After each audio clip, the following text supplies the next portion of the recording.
Oi, pessoal. Bem-vindos à segunda aula do minicurso de Física de Partículas. Esse é um minicurso que está sendo dado em função do evento da SBPC 2020. Tá? Então, se você não atua na área de Física de Partículas, não tem um conhecimento muito profundo, sugiro que antes de você ver essa aula, você veja a primeira aula. Tá? Então, aqui vai ser um minicurso super leve, né? Na aula de hoje eu vou falar da relação entre forças e como a gente migra de forças para a ideia de partículas elementares. É uma aula bem leve, bem tranquila, não muito profunda, tá? E a gente vai ter uma aula assim com espírito de alegria, tá bom? Então vamos lá. Então, vamos entender quais são as forças naturais, as forças mais fundamentais da natureza e entender como elas estão relacionadas com as partículas elementares, tá bom? Vamos lá. Mas acho que muitos de vocês que estão me assistindo conhecem as forças fundamentais da natureza. Talvez vocês não conheçam as partículas, né? Então, na ideia de hoje, na aula de hoje, a ideia será migrar de forças para partículas, tá bom? Então, vamos deixar de falar dessa ideia de força que perde o sentido quando estamos falando de partículas elementares ou estamos num ambiente, no mundo das partículas elementares. Esse conceito de força ele é perdido e as partículas elementares agora vão ser os autores ou serão responsáveis pelas interações e não mais forças, tá bom? Então, começando bem no começo, né? A força gravitacional, por exemplo, ou qualquer outra força que a gente conhece lá das leis de Newton, da dinâmica, né? O conceito de força faz parte do nosso cotidiano, né? A gente vai lá e empurra um carro, a gente está fazendo uma força, então é um conceito, acho que, natural na nossa vida, né? E se não der certo para empurrar o carro, vai na força também, né? No outro contexto, né? Então, falando de força gravitacional, né? Como assim na primeira aula, eu sempre tento dar um contexto para vocês de como algumas ideias surgiram. Acho que é bem bacana a gente entender como esses grandes personagens da ciência estavam em que ambientes eles estavam inseridos, como é que essas ideias surgiram, tá? E algumas curiosidades que eu acho super bacana. Na força gravitacional, né, que é a lei de Newton gravitacional, né? Acho que muitos de vocês que estão me assistindo já conhecem. Existe uma lenda que diz que uma maçã foi lá e caiu na cabeça do Isaac Newton, e quando essa maçã caiu na cabeça dele, ele teve a ideia da lei da gravitação. Segundo os historiadores, e você lê a biografia de vários cientistas, isso é meio que fictício, tá? Isso realmente só uma lenda, né? A real foi o seguinte: Newton era um filho de fazendeiro, né? Após entrar na Universidade de Cambridge em 61, 4 anos depois, houve uma praga que acabou fechando as universidades e forçando Newton, inclusive Cambridge, forçando Newton a voltar para a fazenda da família. Ao observar uma maçã cair, não caiu na sua cabeça, ele começou a questionar por que as maçãs sempre caem. Então, a partir desse questionamento, né, nada mais, nada menos, né, em 87, olha quantos anos depois, tá? Então, em 61 ele entrou na universidade, 4 anos depois teve uma praga, ou seja, estamos aí em 1665. Então, para 87 deu um pulo aí de vários anos, né? Ele escreveu um artigo de nada mais, nada menos, aproximadamente aí 500 páginas, falando da chamada princípio, falando inclusive da gravitação. Então, é um cara fantástico, né? Então, uma versão, o artigo original é em italiano, mas existe uma versão em inglês que está nesse link aí abaixo que eu mostro para vocês em vermelho, tá bom? Vocês podem baixar esse livro. Eu acho que é uma boa leitura. E vocês vão ver que chega um momento que fica complicado até a leitura. Vocês vão entender o quão genial era esse camarada naquela época, né? Se naquela época tinha todo esse conhecimento, era fantástico. E uma coisa também interessante, que eu não sei, eu acho que duvido que você sabia aí, é que o Isaac Newton ele era gago, né? Assim como foi grandes personagens como Aristóteles e Charles Darwin. Ele teve um cachorro que causou incêndio no seu laboratório e acabou atrasando vários anos de pesquisa, sua pesquisa. E até parlamentar, político, esse camarada foi, né? Então ele foi realmente um dos maiores personagens da ciência, né? Para mim, eu tenho ele como talvez aí o maior físico da história. Então, do que fala essa lei gravitacional, né? A força gravitacional de Newton? Ela simplesmente diz que os corpos com massa m têm uma força, experienciam, desculpa, eles estão falando do inglês, né? Experience, eles sofrem uma força atrativa, que é a força gravitacional. Essa força é proporcional à massa desses corpos, inversamente proporcional à distância entre eles, ao quadrado, né? Então, é uma constante G, M1, M2 sobre R ao quadrado. Então, como vocês podem ver aqui, vamos supor que eu tenho um planeta Terra aqui, vai sofrer uma força gravitacional que é maior, porque a distância é pequena, comparada a um planeta aqui que esteja a uma distância superior. Tá? Então, quanto maior a distância, menor a força gravitacional. E talvez isso soe como um pouco irrelevante para quem não conhece, né, as aplicações da força gravitacional, mas é por razões como essa que nós conseguimos lançar satélites e esses satélites orbitam ao redor da Terra e fornecem todo tipo de comunicação que a gente conhece, né, de comunicação via satélite. Tá? Então, sinal de TV, o que você puder imaginar aí, muitos deles utilizam de satélites. Mas tudo bem. Então, como é que você poderia lançar um satélite, né? Como é que ocorre esse lançamento de satélite? Então, de uma forma bem simples, né? Como é que eu sei que um satélite está orbitando, né, a Terra de forma estacionária? Ele não vai embora, nem cai de volta, né, na Terra. As forças que esse satélite sofre, né, que é a força gravitacional, é regida mais pela força gravitacional. Vocês vão entender por que a força gravitacional é o mais importante, né, porque as outras forças não, mas eu primeiro preciso falar do que forças são essas, né? A força gravitacional, então, a força gravitacional que um satélite sofre é G, M1, M2, um seria a massa da Terra, outra a massa do satélite.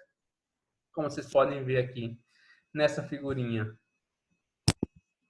aqui eu tenho a massa da Terra e a massa do satélite, M2, e o satélite está a uma altura do centro da Terra, que é R mais H. Né? Então, a força gravitacional que ele sofre é Gm1m2 sobre R, e como essa força está na direção do centro, existe uma força, que é a chamada força centrípeta. Como esse objeto está sempre em órbita circular com relação à Terra, né? Então, eles sofrem uma força centrípeta, que aponta na direção do centro, que balanceia a força gravitacional, né? Consegue balancear, desculpa, a força gravitacional. Então, a gente faz força gravitacional igual a força centrípeta, que é mv ao quadrado sobre 2, que m é a massa do satélite, por isso que eu coloquei aqui m2, tá? Que é inversamente proporcional à distância. Onde esse Rzinho aqui é o Rzão mais H, e o Rzão mais H está aqui ilustrado nessa figura. Então, você corta as massas, né? Corta o quadrado daqui de um R com outro R, esse R com esse aqui, esse 2 vai embora junto com esse 2. Então, só vai sobrar Gm1R desse lado e V ao quadrado aqui.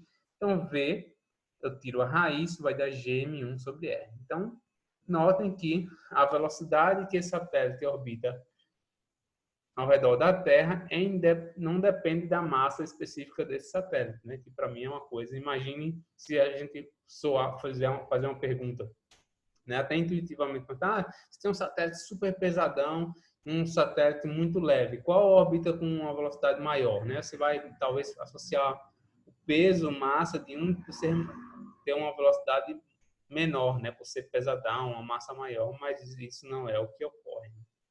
Então, acho bastante interessante essa ideia. Então, a força gravitacional, pessoal, vocês vão entender ao longo da aula de hoje, né? Isso é uma motivação para vocês ficarem ligados junto aqui comigo, é que a força gravitacional ela impera perante as outras forças na dinâmica do nosso universo. Se você souber a razão, excelente. Se você não souber, então fica ligado aí que você vai entender. Tá? Então, outra força importante é a força elétrica, né, de Charles Coulomb. E você poderia se perguntar qual a importância da força elétrica, né? Então, só relembrando rapidamente, a força elétrica atua entre partículas que possuem carga elétrica, tá? Então, similarmente à força gravitacional, você tem uma constante, mas em vez de cargas, agora você tem, em vez de massas, você tem cargas elétricas, que são aqui Q1 e Q2. Então, aqui, ó, a carga do objeto 1, esse, e a carga do objeto 2 está aqui, Q2. Inversamente proporcional à distância. Então, qual seria o alcance da força elétrica? Você sabe me dizer? Se eu tenho um elétron, imagine que você tem um elétron em outra galáxia. Seria esse elétron capaz de sentir a presença de outro elétron na nossa galáxia? Seria possível? Por que isso ocorre? Vocês vão entender isso na aula de hoje. Então, muitas das coisas que eu estou falando para vocês, para muitos de vocês, talvez seja super trivial. O que é que eu vou aprender com isso aqui, né? Mas tem alguns conceitos que eu acho que dificilmente muitos de vocês já viram antes, tá? E aí vai entrar um pouquinho mais no conceito no mundo das partículas elementares, tá? Então, muitas das coisas que eu vou falar aqui, quem já viu, só viram as pessoas que fizeram um curso de física de partículas na graduação ou até na pós-graduação, tá? Então, mas eu vou tentar exemplificar, falar tudo isso de uma forma muito, muito simples, que eu acho que quase todo mundo vai poder entender, mesmo que você seja até um estudante de ensino médio, tá bom? Então, vamos lá. Então, a força elétrica é proporcional a uma constante chamada constante de Coulomb, né, que tem um valor da ordem de 10 a 9. Vamos lá. Então, uma curiosidade, né, sobre o Coulomb. O Coulomb tinha um pai aí metido a investidor que acabou perdendo todo o dinheiro que tinha, né, devido aos seus maus investimentos. E foi forçado a sair de Paris, onde eles moravam, para ir para o interior, onde tinha um menor custo de vida e tinha uma oportunidade de emprego para ele lá. E ele quis levar o Charles, né, o seu filho, e a esposa, mas o Charles não quis ir por ter melhores oportunidades de estudo em Paris. A mãe ficou junto com ele lá em Paris, mas a mãe tinha visões diferentes para a carreira dele, né? A mãe dele não queria que ele seguisse ciência, né, fizesse outra coisa. Então ele pegou e largou a mãe em Paris. A mãe, por alguma razão que eu não sei ainda nos livros que eu li de história da ciência, permaneceu em Paris. Ele foi embora para o interior morar com o pai. E o pai o permitiu seguir a carreira na ciência. Logo depois ele entrou na Sociedade de Ciências e depois começou a realizar diversos estudos experimentais e assim, eventualmente, ele lançou mão da lei de Coulomb, tá? Então, é uma história bem interessante, né?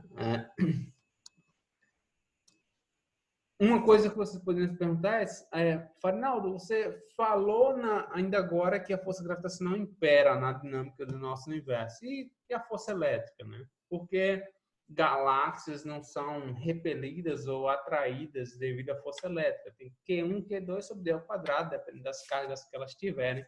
Elas podem sentir algum tipo de força elétrica. O ponto, pessoal, é que não há um mecanismo que gere um excesso de carga elétrica em objetos astrofísicos como esse. Então, eles são essencialmente neutros.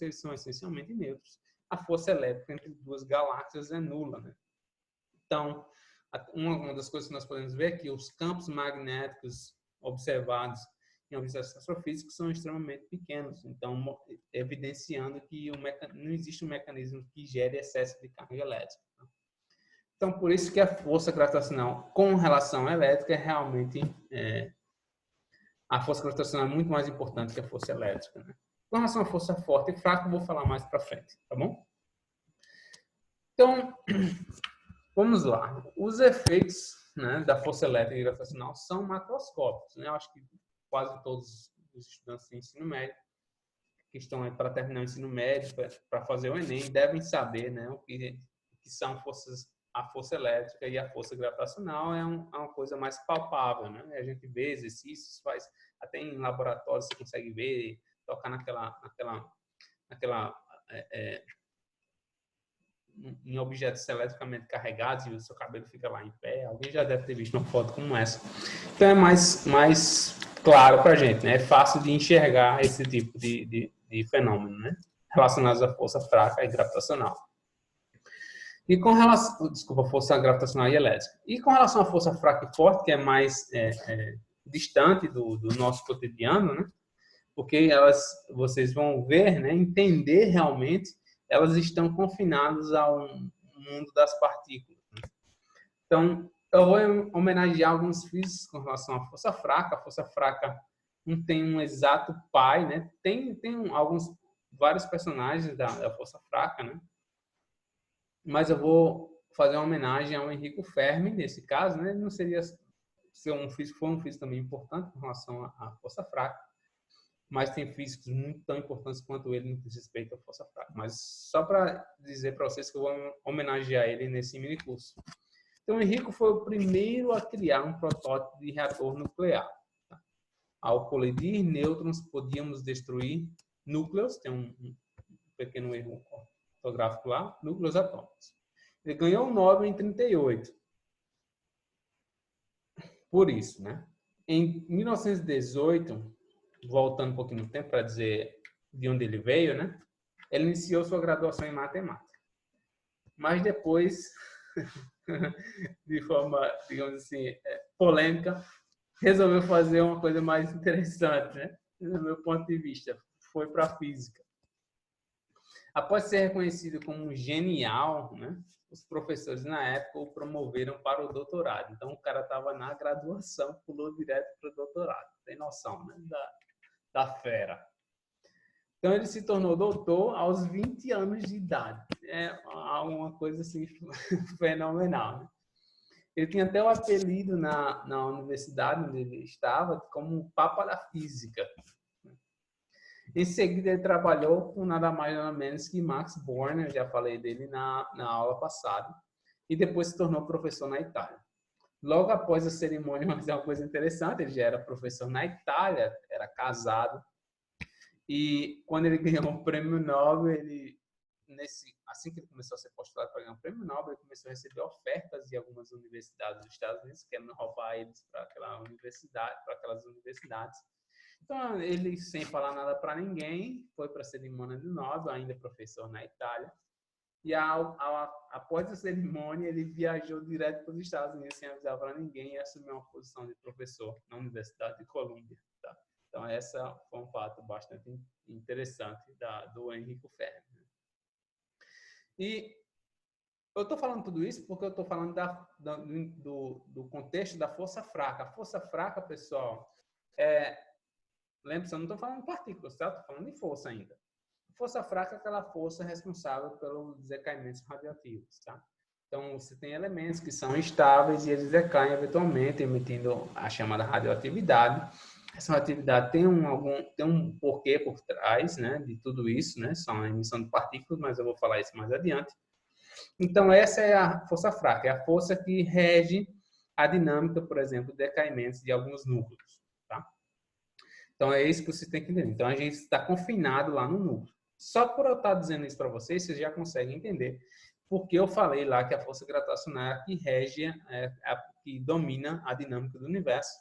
Se a força elétrica não é praticamente não existente, a força fraca reside dentro do núcleo, né? Então, dessas daí, a força gravitacional realmente é a mais forte, né?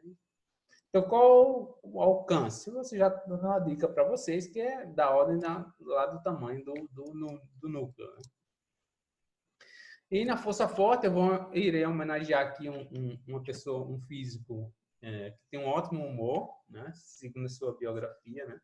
E vários livros de história da ciência que eu li para poder preparar esse material para vocês.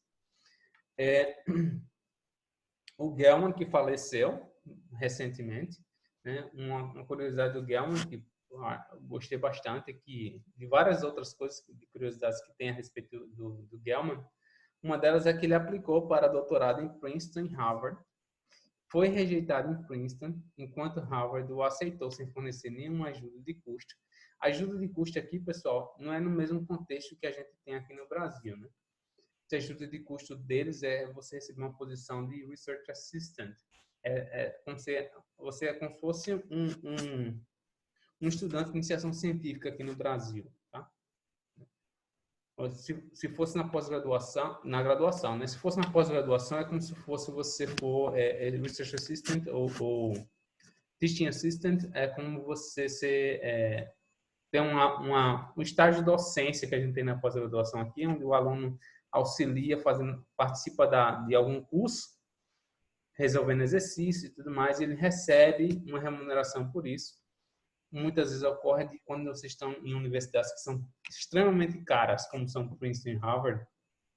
Uma pessoa que vem de uma origem muito humilde, dificilmente, raramente vai conseguir ir para uma universidade como essa, né? Fora aquelas pessoas que são realmente muito fora da curva. Não vão conseguir ir para universidades como essa, mas às vezes você até sem tantas condições consegue ir recebendo esse tipo de ajuda de custo. Essa ajuda de custo não é uma ajuda que vai para o seu bolso, né? Não é como uma bolsa que a gente recebe, simplesmente um valor que é usado para bater a mensalidade ou a anuidade daquela universidade. Tá? Entretanto, ele conseguiu esse apoio, né, no MIT e foi lá que ele realizou seu doutorado. Existe uma história que ele fala que ele até pensou em suicídio por se sentir rejeitado por universidades como essa. Ele era realmente muito bom e acabou não indo para as universidades ditas assim, as grandes, de grandes nomes nos Estados Unidos. Né? Ele até pensou em suicídio, olha só. Né? Gell-Mann e Feynman, nada mais do que o Feynman juntos, tiveram um papel importante na estrutura V-A da teoria eletrofrágil. Talvez você não tenha entendido o que eu acabei de falar, mas existe uma teoria por trás desses decaimentos, né, do decaimento beta, como ocorre, né, que é aquela emissão lá do elétron, né? Eu falei isso desses tipos de radiações na aula anterior. E existe uma teoria por trás, tá? Uma teoria bem fundamentada, e essa teoria tem uma estrutura chamada V-A, que é vetorial menos axial. Talvez você não tenha entendido ainda do que eu falei, né? Mas simplesmente que vocês tenham uma noção que existe uma teoria por trás, bem formulada, e Gell-Mann e Feynman foram grandes autores dessa teoria, tá bom? Uma coisa que o Gell-Mann realmente ficou muito famoso, esse foi, acho que a maior contribuição dele na física, foi a teoria, ele postulou a existência de quarks. Tá? Vou falar também do que são esses camaradas. Então, uma coisa que é curiosa, que o nome quarks, batizado por ele, né, foi ele que batizou, foi motivado por uma novela que ele gostava. Não a novela que a gente vê TV aqui, aquela novela de livro. Tá? Então, quarks se referia ao som provocado por uma gaivota. E a frase que tinha nesse livrozinho, que era uma novela, tinha assim, 3 quarks para o soldado Mark. Era esse mais o contexto na época. Então, eram 3 quarks, eram 3 gritos de gaivota para aquele soldado ou militante Mark. Tá? Esse era o contexto. Então, ele usou essa palavra quark, sei lá por quê, para atribuir as partículas que compunham um núcleo. Tá? Mas eu vou falar um pouquinho mais adiante. Outra pessoa também super importante no que diz respeito à força forte é o chamado Hideki, né? Vocês vão saber o que é, o Yukawa. O Yukawa é um nome super famoso, né? Quem fala em física quântica tem que saber quem é o Yukawa. Ele foi prêmio Nobel em 49 por prever a existência do meson pion. O seu nome de nascimento, pessoal, era Hideki Ogawa. Olhem só essa história como é fascinante. Seu pai, olha só, o cara foi prêmio Nobel em física, né? Seu pai não achava ele muito inteligente, né? Então, em vez de mandá-lo para uma universidade, pensou em mandar ele para uma escola técnica, pensando que o cara não tinha capacidade de se formar, olha só. Ao falar com o diretor, tem um R ali faltando, o diretor então disse, olha, se você quiser, se você acha seu filho tão incapaz assim, dele para mim, eu adoto ele e pago a faculdade dele, a universidade dele 100%. Com as despesas da universidade dele sem problema algum. O pai dele ficou hesitante, não, então tá bom, não, deixa que eu deixei ele na universidade mesmo, né? Foi motivado pelas respostas de professores e diretores da universidade, que diziam que ele era super capaz. Resolveu mandá-lo para a universidade.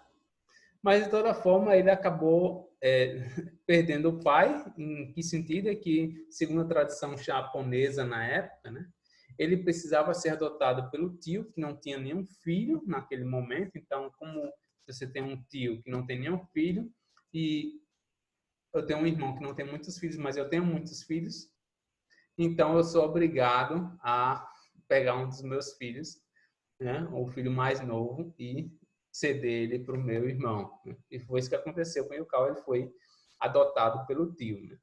E quando ele foi adotado pelo tio, o sobrenome dele passou para ser Yukawa. E o cara acabou sendo prêmio Nobel. Olha só a história, né? Então, a força forte, pessoal, é mais... Já é um sentido contrário, ela não é muito... Ela não é no núcleo, ela não atua no ambiente do núcleo, mas assim atua no ambiente entre quarks. Então, quarks são as partículas mais fundamentais que nós conhecemos dentro de um núcleo. Tá? Então, um núcleo é formado por quarks. Deixa eu fazer um desenho aqui para vocês verem, mas eu vou passar isso ao longo da aula de hoje.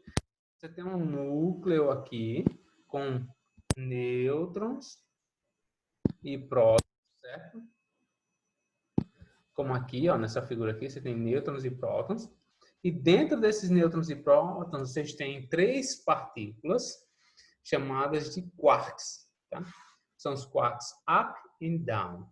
Mas eu vou falar também mais para frente quem são eles, tá bom? Então, os núcleos, da mesma forma que a gente tem lá os modelos atômicos, onde o pessoal pensava que átomos anteriormente eram partículas indivisíveis. Posteriormente, descobrimos que os átomos eram compostos por prótons e elétrons. Depois, descobrimos que não eram só prótons e elétrons, tinha nêutrons também. Mas e agora sabemos que esses prótons e nêutrons, sabemos, tá? Isso não é uma coisa que a gente imagina ser. Isso tem uma evidência experimental por isso. E prótons e nêutrons são constituídos por outras partículas mais fundamentais chamadas de quarks, tá bom?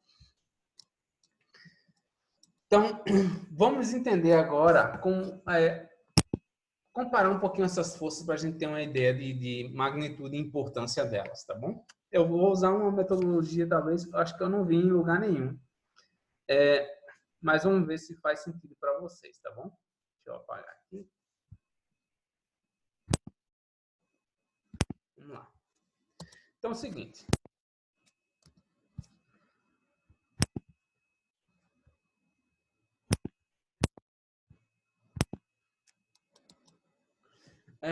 Vamos assumir que as forças que a gente conhece são do tipo uma constante, que eu vou chamar de alfa,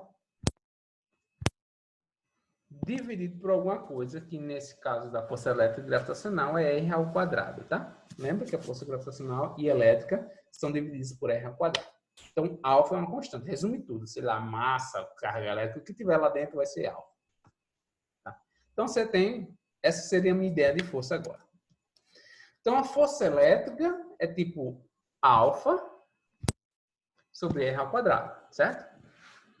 Esse alfa para a força elétrica, pessoal, ele é da ordem de 1 sobre 137, tá? Ele é 1 sobre 137, mas ele pode ser um pouquinho diferente. Mas eu não vou explicar o porquê ele pode ser um pouquinho diferente. Isso é tema de pós-graduação. Então, essa é a ideia da força elétrica, esse alfa é 1 sobre 37, ou seja, da ordem de 10 a menos 2. Vamos dizer assim, tá? 10 a menos 2, né? Então, se você pegar 1 sobre 100, dá ordem de 10 a menos 2. E o que esse alfa está relacionado lá com aquele K, Q1, Q2, que nós conhecemos da força elétrica, tá bom? E a força gravitacional, como é que fica? A força gravitacional é G, M1, M2 sobre R ao quadrado. Então, eu vou chamar de alfa, certo? Alfa gravitacional, de grave, de gravidade, sobre R ao quadrado. Então, vamos comparar a força gravitacional e a força elétrica, né? Para a gente ter uma noção de quem é mais importante.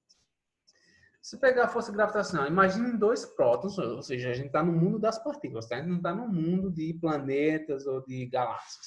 No mundo das partículas, né? Você tem dois prótons, tá? Como um núcleo, imagina que você tem um núcleo, né? Um átomo, tem prótons, né? Então, imagina que eu tenho dois prótons, um distante do outro.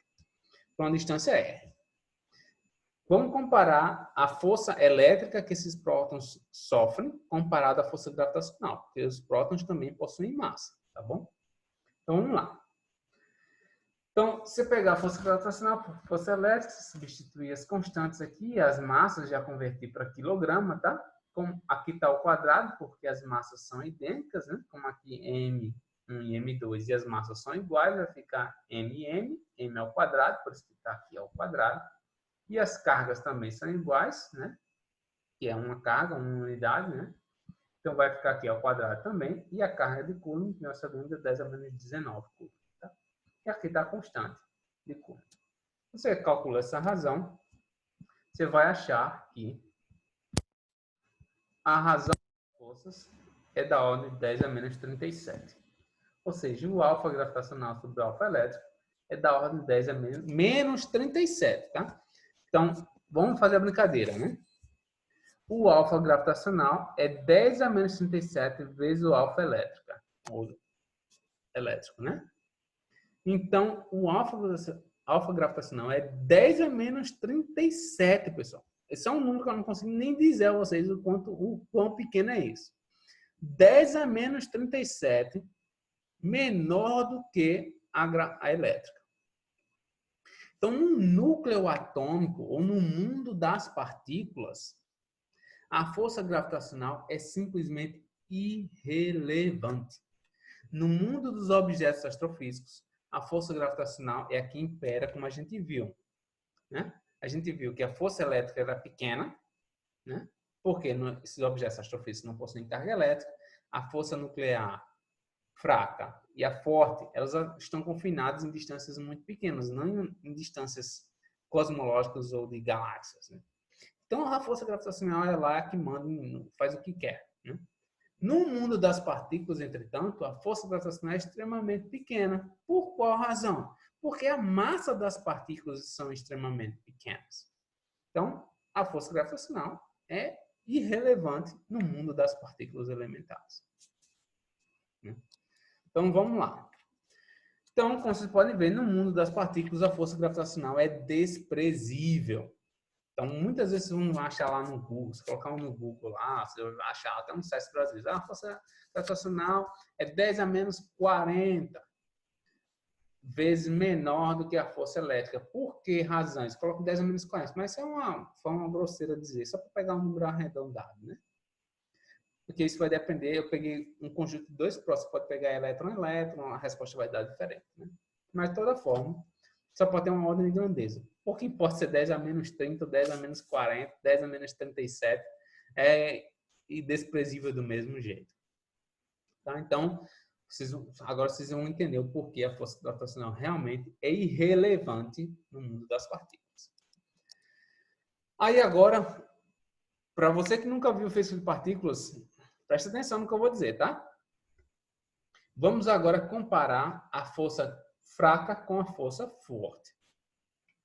Aquela Rzinho, aquela comparação que eu fiz, força igual a tipo uma constante sobre R ao quadrado, não faz muito sentido aqui, porque essas forças aqui não tem uma forma analítica, uma fórmula analítica como a gente tinha para força gravitacional e elétrica, tá? A gente não tem. E agora, como é que a gente faz? A gente faz o seguinte, a gente estuda decaimentos de algumas partículas. Vocês não precisam entender quem são essas partículas, vocês só precisam entender a lógica que eu vou apresentar para vocês agora.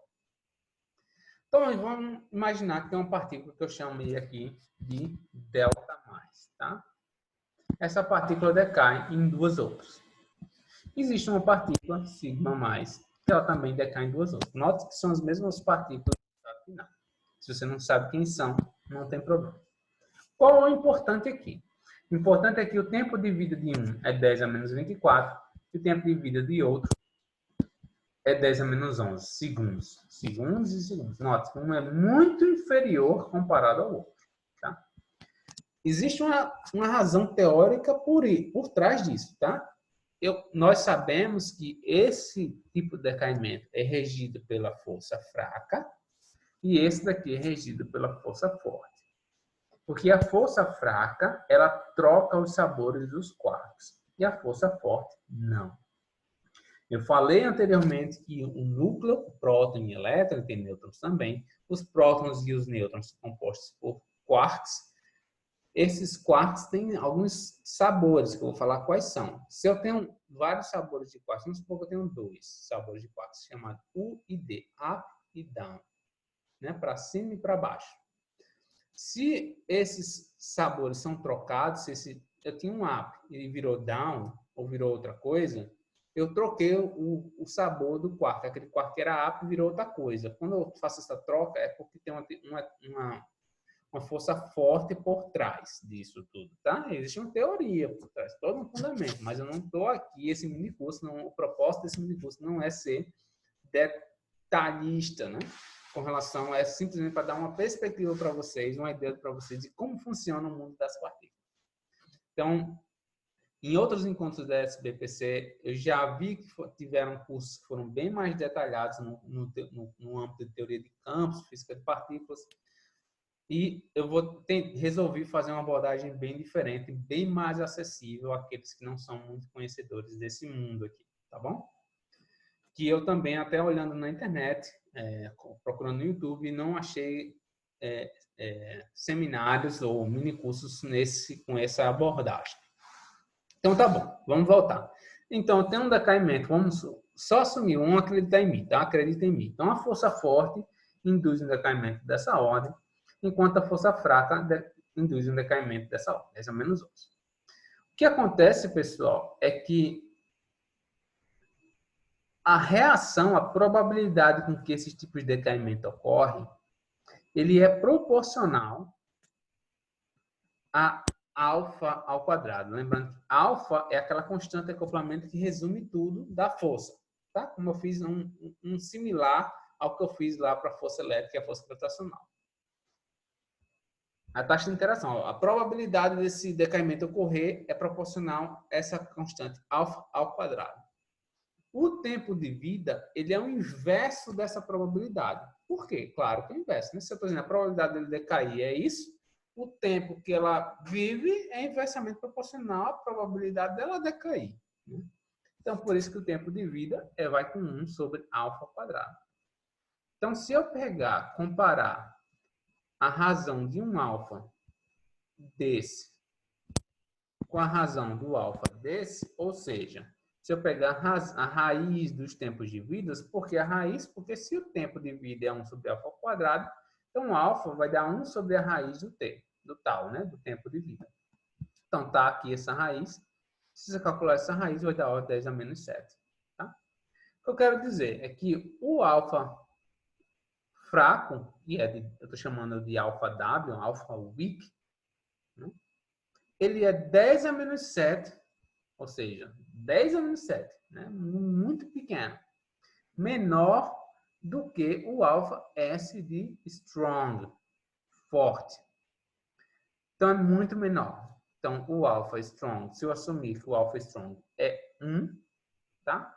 Se eu assumir que é 1, então o alfa strong, o alfa weak, ou fraco, é da ordem de 10 a menos 7, ou seja, muito menor do que a força forte. Então, agora vocês conseguem entender por que uma se chama força forte e a outra força fraca. Né? Porque uma é bem mais fraca do que a outra. Tá bom? Essa é a ideia, porque uma força é mais fraca do que a outra. Elas atuam de formas diferentes, tá? Existem conceitos mais aprofundados, mas eu vou precisar usar mão de algumas fórmulas mais complicadas que eu não estou querendo evitar durante esse mini curso, tá bom? Então, a hora do quiz, né? Nós temos... Qual é a força mais forte? Força forte. Né? A gente viu lá que está associado um alfa igual a 1, tá bom? A força elétrica, um alfa de 10 a menos 2, a força fraca de um alfa de 10 a menos 7 e a força gravitacional de um alfa da ordem 10 a menos 37, 10 a menos 40. De toda forma, é a mais fraca de todas. Isso é verdade no mundo das partículas, tá bom?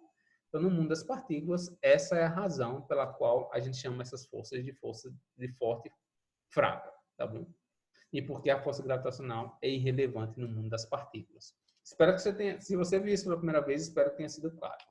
Se não tiver sido claro, guarde sua dúvida para a live que a gente vai fazer eventualmente. A SBPC ainda vai marcar uma data. Então, agora falei das forças, Agora eu quero chamar a atenção de vocês para vocês abrirem a mente de vocês, porque eu vou falar agora das partículas, tá bom? Como é que a gente sai desse conceito de força para as partículas? Isso é fantástico, eu fico arrepiado. Então, vamos lá, abra sua mente, tá bom? Vamos lá. Para a gente falar das partículas, vocês precisam entender qual é o alcance dessas forças, né? Eu falei para vocês de forma no blá blá blá, né? Explicando, dando uma ideia para vocês por que a força forte e a força fraca estão no âmbito lá do seu átomo, ou menor do que isso, né? Do seu núcleo, ou entre partículas, né? Os prótons e nêutrons, entre quarks, né? E a força gravitacional vocês já conhecem, são macroscópicas, né? Mas agora eu vou dar uma fundamentação, um pouquinho mais matemática, tá? Sem muita forma. Mas para que vocês entendam, eu fiz uma pergunta logo no começo. Se eu tiver um elétron numa galáxia, será que esse elétron interage com esse elétron na outra galáxia? Qual o alcance? Né? Como é que esse elétron sabe que o outro está lá? Né? Vamos tentar responder essa resposta, tá bom? Então é o seguinte, imagine que você tenha um objeto, nesse caso uma partícula A, que está aqui viajando, e de repente emite uma partícula X.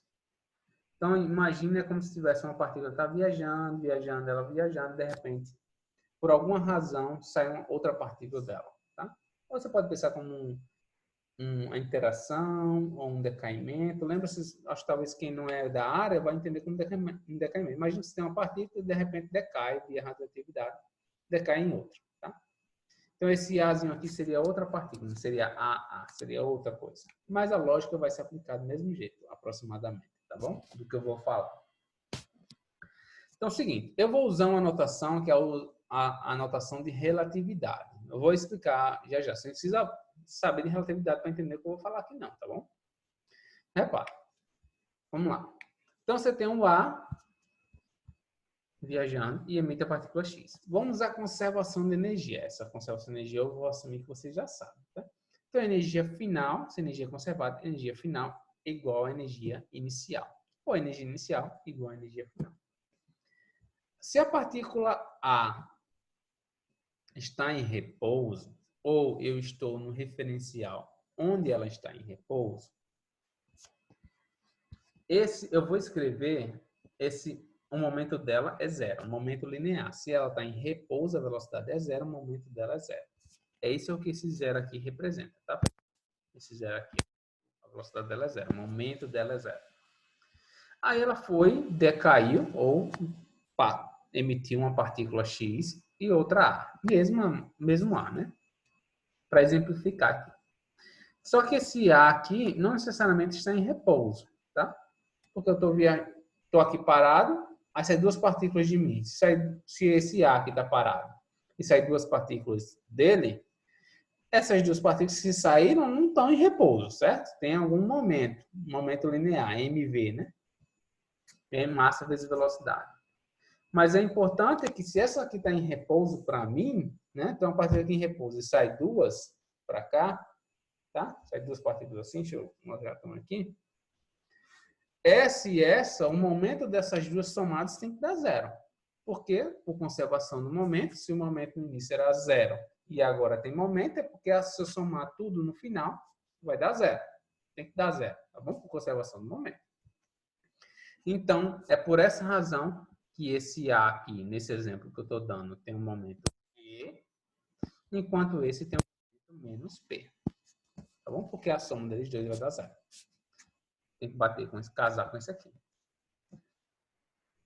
E esse A, se eu assumir que está em repouso, a única energia que ele tem é energia de repouso. Tá bom? Então, eu vou falar aqui. A única energia que ele tem é energia de repouso. Por quê? Porque da forma que nós conhecemos de Einstein, a energia é ao quadrado igual a P2, C2 mais M2, C4. Ou a energia é a raiz disso aqui. Tá bom? Então, se ele está em repouso, ou seja, momento igual a zero, se o momento é zero, se o A for zero, só sobra a massa. MaC4. Tira a raiz, vai dar MaC2. Por isso que aqui no ponto inicial só tem MaC2. Mas como esse camarada aqui, esse outro A, não estão necessariamente em repouso, significa que eles têm uma energia A, é chamada de EX. E quem são essas energias? Dada por essas fórmulas aqui, tá? Entendido? Vamos lá. Então, por que eu estava falando essa parte de relatividade? É porque eu estou separando as componentes em tempo e posição e energia em momento. Isso é uma ideia de unificação do espaço-tempo por Einstein na relatividade especial, onde a coordenada x, ou distância, ela não está isolada, ela está dentro do mesmo contexto de espaço, distância e tempo. E o momento, que era só aquele momento linear que a gente conhece de colisão elástica, inelástica, que a gente aprende no ensino médio, ele agora está também de forma unificada no contexto de energia e momento. Então, você tem momento e energia e momento. E esse camarada já vai se chamar de quadrimomento. Por que quadrimomento? Porque eu tenho 3 posições de um momento, Px, Py e Pz. Aqui, no contexto geral, a gente tem 3 dimensões, tá? De momento. Você pode ter um momento na direção x, y, z, como assim, x, y, z. E você ainda tem energia, então são 4 componentes. Certo? E eu tenho um quadrivetor, que é a posição x, y, z, que é o Rzinho aqui, e o tempo. Então você tem 4, tá? Então vamos lá. Se eu calcular a diferença de energia, energia final menos energia inicial, tá aqui. Delta é energia final menos energia inicial. Quem é minha energia final? Bem, energia final é energia de X, tá? X mais energia de aqui. E energia inicial é simplesmente a massa desse cara vezes C ao quadrado, tá bom? Agora, beleza. Então, se eu jogar essas formulazinhas aqui, nesse ΔM aqui, que eu não vou fazer essa conta, você vai achar que se esse P for muito pequeno, o momento linear for muito pequeno mesmo, tender a zero, o que vai acontecer? Esse ΔE vai dar aproximadamente mxc ao quadrado. Preste atenção. Se eu assumir que o momento é muito pequeno, né, chama-se o regime não relativístico, né, o ΔM vai ser mxc ao quadrado. Por que isso é intrigante? Porque a gente está violando energia, pessoal. Talvez você não tenha tentado, mas o ΔE não está dando zero. Eu acabei de falar que eu precisava de energia, conservação de energia, que a energia final é igual à energia inicial. Mas o que está ocorrendo é que a energia não está sendo conservada. A gente está violando energia. Então, pergunto a você, seria isso possível? Eu estou falando besteira aqui. O ponto, pessoal, é que no mundo das partículas, isso é possível. A energia pode ser violada, né? Desde que, como já dizia o gênio Heisenberg,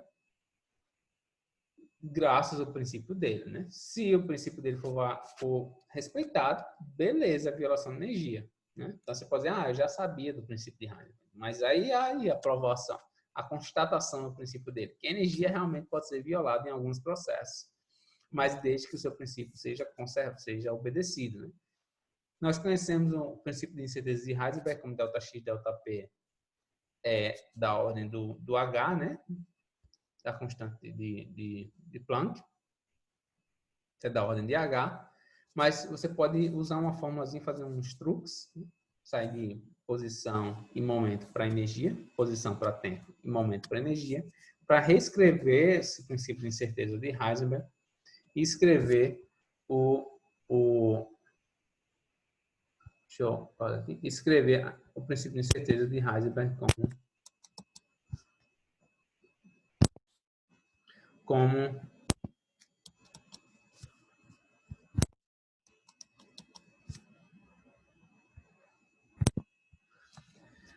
ΔE, ΔP da ordem do H.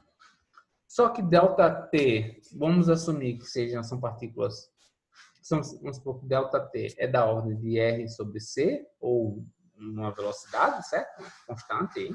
Seja, mesmo que não seja C, seja qualquer outra velocidade, tanto faz.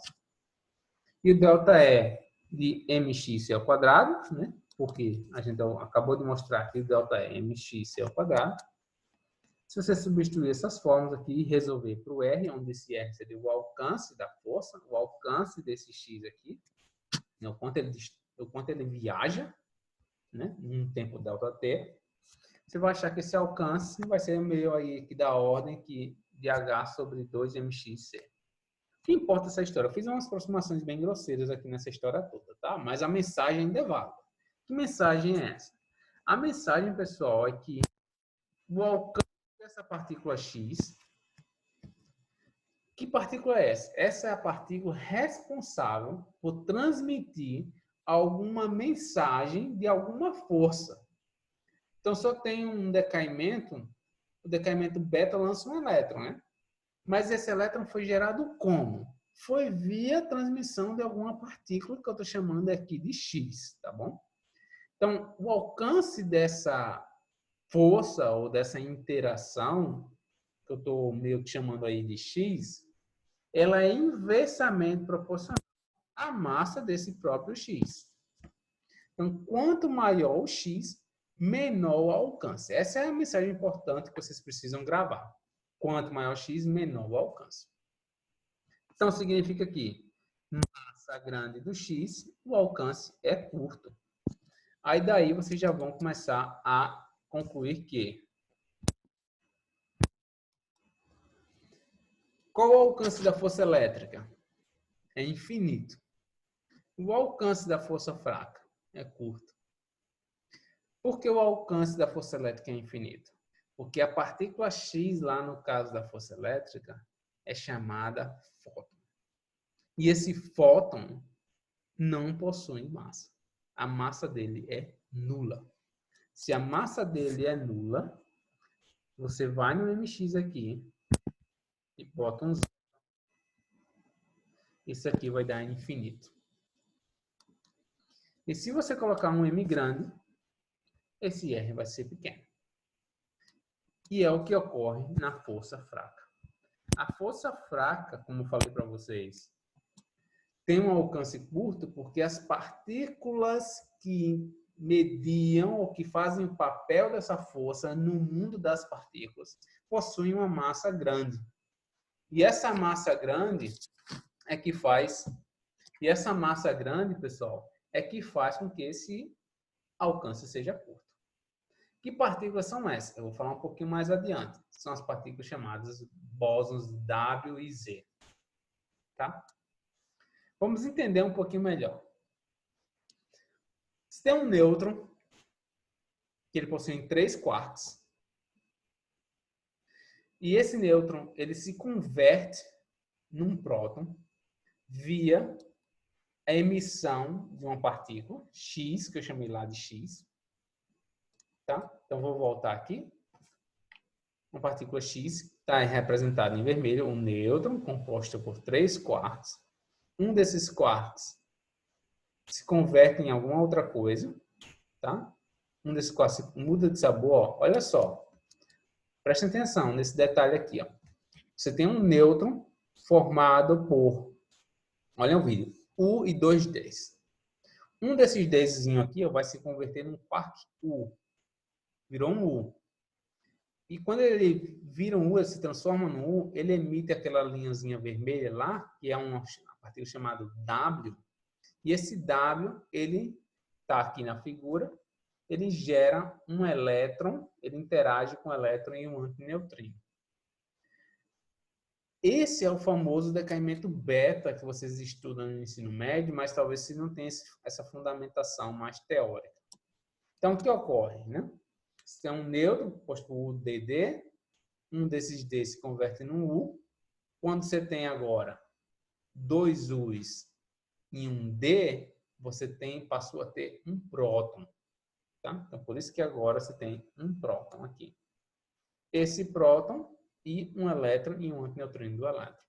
Essa interação de W, que eu chamei de W aqui, que vocês conseguem ver na figura W, né? Elétron, antineutrino do elétron, vocês não precisam entender disso para entender a ideia. Só se atentem na mensagem.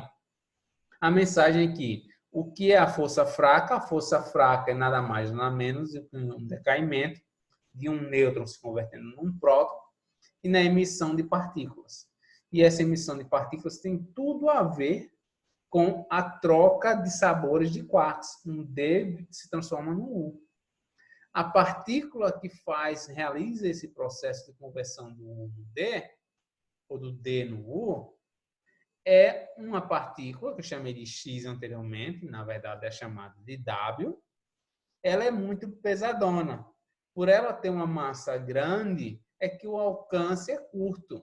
Como é que você sabe disso? Eu acabei de mostrar para vocês que quando a massa for grande, o alcance é curto. Essa ideia de alcance-massa é válida em algumas situações, tá? Tem exceções a essa ideia que eu mostrei para vocês, tá? Como, por exemplo, quem conhece e sabe da área, a força forte, como eu falei até anteriormente, o alcance dela está entre as partículas elementares, tá? Entre os quarks. E o alcance dela é curto, né? Entre os quarks. Mas as partículas que geram esse tipo de interação, essa força forte, que mais comumente conhecida, são gluons, que são partículas sem massa. Então, partícula sem massa teria alcance infinito conforme a força elétrica, mas tem razões teóricas por trás que impedem que essa lógica que eu acabei de apresentar para vocês seja válida. Mas, se você colocar essa força forte aí um pouquinho de lado, você só entender que quanto maior a massa, menor o alcance. Então, desta forma, vocês conseguem explicar o porquê a força fraca tem um alcance tão pequeno. Tá bom? E com relação à força forte, por quê? Como é que funciona isso? Vamos entender um pouquinho melhor. Esse vídeo é do David Butler. Tem um canal no YouTube, tá? Excelente físico. Agora não lembro agora se é Butler ou Butler, mas tudo bem, tanto faz, tá? Vocês vão entender. Eu acho que é Butler mesmo. Vamos entender como é que funciona a força forte. Então, você tem um próton, tá? Nesse próton, dentro desse próton, você tem quarks, 3 quarks, como a gente falou, mas além desses quarks, você tem, na verdade, gluons lá dentro. Tá? Mas eu não vou falar muito disso, não, porque senão a cabeça de vocês vai explodir. Quando muitas pessoas falam que dentro de um quark, dentro do nêutron de um próton, só tem 3 quarks, é uma meia-verdade, tá? Porque a gente só está dando uma visão mais simples de toda a história, né? Que não é verdade. Nós temos evidência experimental de que isso não é a verdade completa, né? Digamos assim. Então, você tem esses quarks lá dentro, né? O que ocorre, pessoal? Esses quarks, deixa eu passar um pouquinho. Aí tem esses quarks estão interagindo. Tem uns quarks lá interagindo, tá? Aí, o que acontece? Um segundo.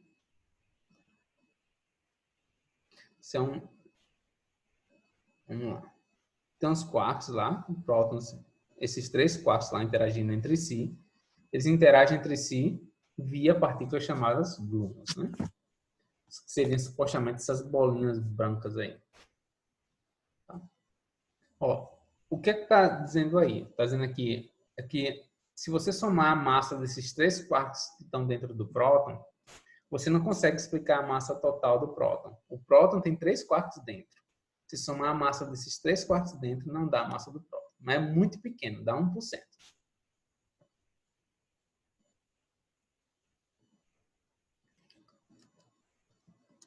Então, como é que você explica a força forte? A força forte, pessoal, deixa eu explicar. Deixa eu botar aqui. Se explica da seguinte forma.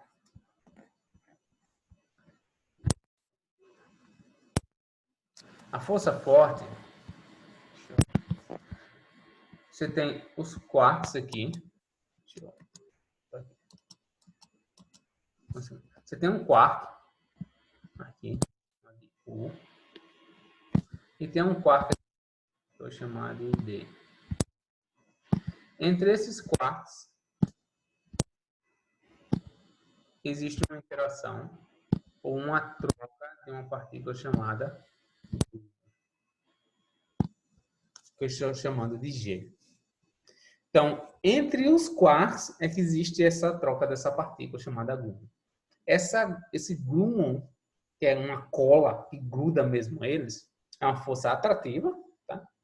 Então, a força forte ela é atrativa por uma boa parte, depois ela é repulsiva. Mas eu não vou explicar os detalhes disso. A força forte não é simplesmente atrativa, como eu vejo muita gente falando aí em alguns vídeos, né? Não é simplesmente só atrativa, tem um momento que ela chega a ser repulsiva. E a força dela é muito, muito grande. Como nós podemos ver, lembra que os alfas lá, o alfa forte é 10 a 7 vezes maior que o alfa weak, ou o alfa fraco, né?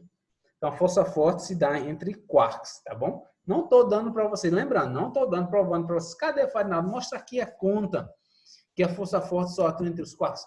Esse não é o propósito desse mini curso, pessoal. Talvez vocês podem perguntar durante a live, aí eu posso tentar explicar para vocês. Principalmente se você for da área, aí você vai conseguir entender, né? Porque não tem como dar uma explicação tão simples, pelo menos não como eu consigo ver, mais simples do que isso, de como é que atua a força forte, sem entrar nos conceitos mais formais de física de partículas, tá bom? Então, a força forte ocorre dentro dos nucleões, né, que são os prótons e os nêutrons, que são compostos por quarks. Mas, como eu falei para vocês, a força forte tem algumas peculiaridades, né? A força fraca, não. A força fraca é de curto alcance porque tem uma partícula que tem uma massa muito grande. Aí vocês podem perguntar, não, você falou de partículas que têm massa, partículas que não têm massa. E de onde vem essa massa dessas partículas? Vem de onde, né?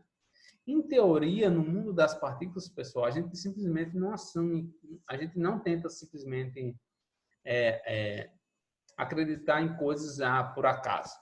A gente tenta ter uma razão bem fundamentada para explicar o porquê algum fenômeno, algum dado experimental ocorre. Da mesma forma, por que as partículas têm massa? Porque, sei lá, pode inventar qualquer razão para dizer, porque tem massa, porque é assim. Não, não é porque é assim, certo? É assim, mas por qual razão teórica essas partículas têm essas massas? E essa foi uma das perguntas que o famoso Peter Higgs perguntou, né? Qual a origem da massa, então? Né? E eu vou tentar responder isso nessa aula de hoje, tá? Por que as partículas têm massa? Né? Então, para que eu possa explicar isso para vocês, vocês precisam entender algumas coisas primeiro, tá? Então, tenha um pouquinho de paciência aqui comigo. Preciso explicar alguma coisa, porque o propósito desse mini curso é ser bastante introdutório. Então, para que eu possa explicar a vocês como é que nós temos partículas e como essas partículas têm massa, eu vou dar alguns passos para trás. Vamos introduzir algumas coisas chamadas simetrias, tá? Pensa o seguinte, imagine esse quadro. Tá vendo? Meu propósito vai explicar para vocês como essas partículas ganham massa e, além disso tudo, como a gente sai da ideia de força para partículas. Ainda não falei ainda exatamente, né? Então, para falar disso, vamos primeiro falar de simetria. Então, imagina esse quadrado. Vou ter esse quadrado, tá? Tem esse quadrado aqui. Notem que se eu cortar esse quadrado no meio, assim, aqui eu consigo nessa linha aqui, esse quadrado vai ser simétrico nesse lado de cima e esse lado de baixo. São iguais, né? E se eu usar essa linha do meio aqui, também essa parte de cada quadrado vai ser igual a dessa. Concorda? E se eu cortar assim na diagonal, tivesse feito uma retinha melhor, né? Esse quadrado vai ser assim, vai ser igual, simétrico desse lado e desse lado. E da mesma forma, se eu cortar ele assim, simetricamente, esse lado e esse lado serão iguais. Então, esse quadrado aí tem umas 4 simetrias, né? Possíveis, né? O triângulo tem duas, porque eu só vou poder cortar agora aqui no meio. Aí a metade desse triângulo para cá é idêntica a outra, são simétricas, né? São iguais. Já o círculo tem infinitas, porque eu posso pegar essa e dividir aqui. Esse círculo do lado de cá, de cima, vai ser simétrico a esse. Aí eu posso mudar de um número bem pequenininho mesmo. Aí esse círculo de cá também vai ser igual a esse. E mudar de um bem pequenininho, esse vai ser igual a esse. Então, tem infinitas possibilidades de simetrias dentro desse círculo. Tá bom? Por que eu estou falando tudo isso, né? Então, vai ficar claro. É o seguinte.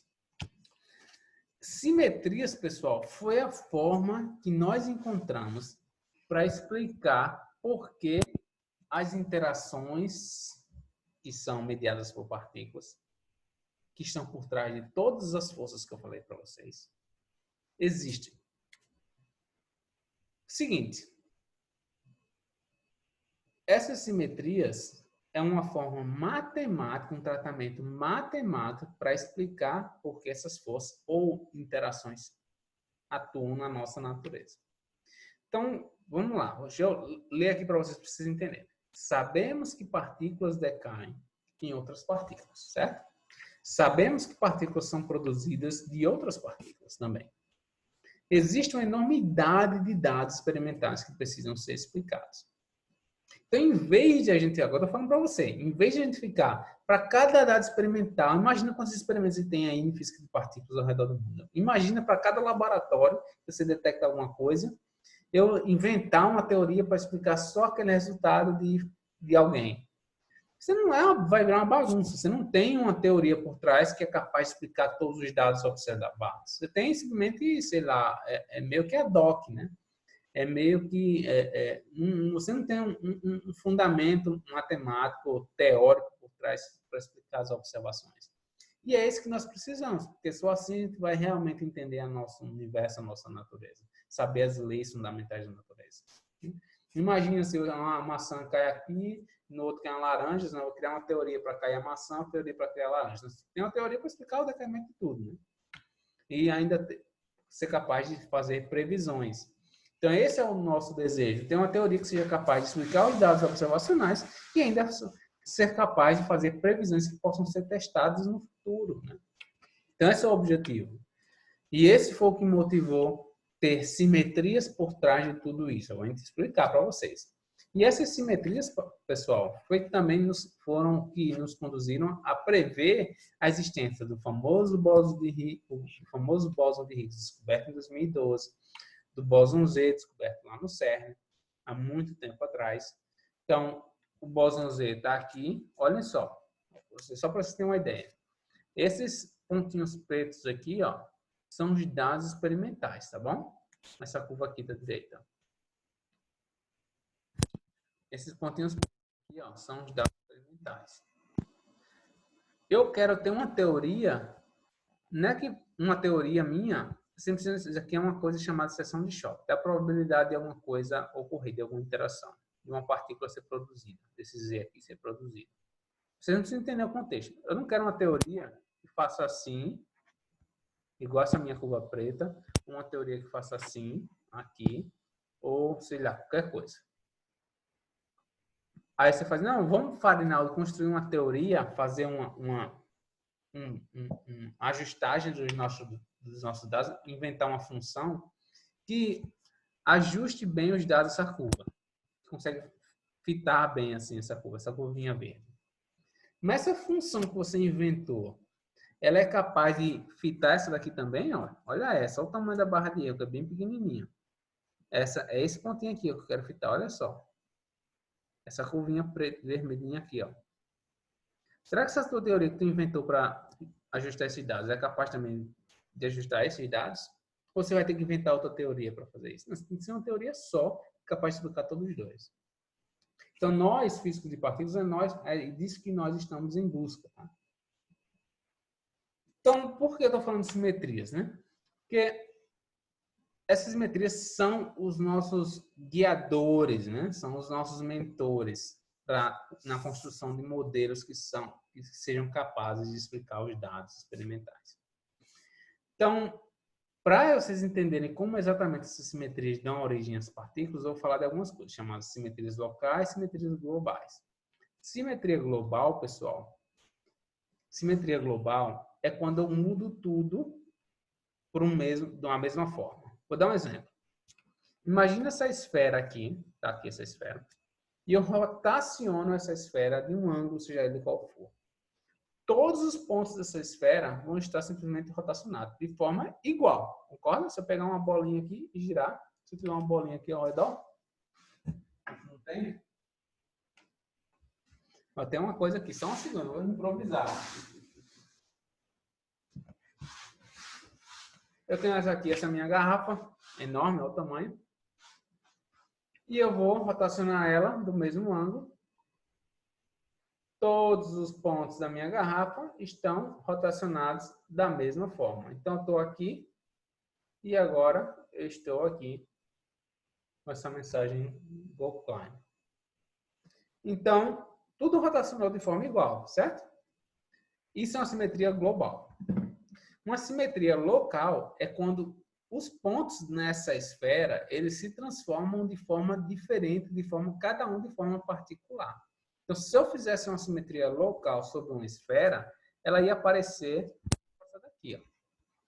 Notem que os pontos foram transformados de forma diferente quando eu faço essa rotação local. Cada ponto eu rotaciono de uma forma diferente. Então, ela mudou a sua estrutura, né? Uma é global, outra é local. Uma forma bem mais clara de entender isso. Vamos ver, bem simples. Imagina que você se chamar o navio acho que é o navio de Galileu. Ou é o navio de Aristóteles. Agora eu esqueci, tá? Imagina esse navio, o barco, né? E tem um cara aqui brincando de bola com um potezinho aqui embaixo, um balde, e ele joga na bola.